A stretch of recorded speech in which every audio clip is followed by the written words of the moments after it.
अस्सलाम वालेकुम रहमतुल्लाहि व बरकातहू। मुझसे बहुत सारे लोग ये सवाल करते हैं कि होम्योपैथिक में ओमेप्राजोल का मुतबादल क्या है।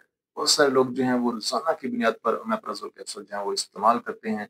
मैदे की तेजाबियत के लिए, गैस के लिए, बदहजमी के लिए, जलन के लिए, कब्ज के लिए, गर्ड के लिए, एसिड रिफ्लेक्स के लिए, एच पाइलोरी के लिए ओमेप्राजोल कैप्सूल जो है वो रोजाना की बुनियाद पर इस्तेमाल करते हैं। और अगर एक दिन भी वो उनकी खुराक जो है वो मिस हो जाए, मेडिसिन इस्तेमाल ना करें, ओमेप्राजोल कैप्सूल इस्तेमाल ना करें, तो उनकी अलामात जो है वो वापस आ जाती हैं, बीमारी जो है उसी तरह वापस होती है और वो परेशान हो जाते हैं कि एक खुराक मिस होने से ही वो दोबारा अपनी वापस उसी हालत में चले जाते हैं।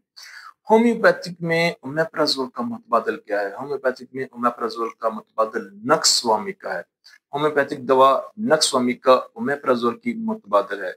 नक्स वामिका के 5 कतरे सुबह और शाम अगर इस्तेमाल किए जाएं, खाने से पहले भी इस्तेमाल कर सकते हैं और खाने के बाद भी इस्तेमाल कर सकते हैं। थोड़े से पानी में नक्स वामिका के 5 कतरे सुबह शाम इस्तेमाल किए जाएं तो चंद दिन या चंद हफ्ते इस्तेमाल करने के बाद आपकी बहुत सारी जो अलामात हैं, बीमारियां हैं, वो खत्म हो जाएंगी। और ये नहीं होगा कि आपको महीनों या सालों जो है वो मेडिसिन इस्तेमाल करनी पड़े और मेडिसिन जब तक इस्तेमाल कर रहे हैं तब तक फायदा है और मेडिसिन छोड़ने के बाद दोबारा अलामात वापस आ जाए, ऐसा नहीं होगा।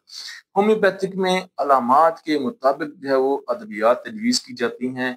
इसके अलावा अगर आपको कोई भी बड़ा मसला है, आपको एच पाइलोरी है या आपको GERD का मसला है, तो आपको चाहिए कि अपने करीबी होम्योपैथिक डॉक्टर के पास जाएं, उससे अपनी अलामात शेयर करें और उससे अपना ट्रीटमेंट करवाएं और उससे अपनी मेडिसिन जो है वो सिलेक्ट करवाएं, या आप मुझसे कंसल्ट करें, मैं इंशाल्लाह आपको गाइड करूंगा। और होम्योपैथिक में मुकम्मल इलाज है। इस तरह नहीं है कि आप मेडिसिन छोड़ेंगे और आपकी अलामात जो हैं वो वापस आ जाएंगी। खुश रहें, तंदुरुस्त रहें, अपनी दुआ में याद रखिएगा। होम्योपैथिक डॉक्टर मोहम्मद अकील साहब।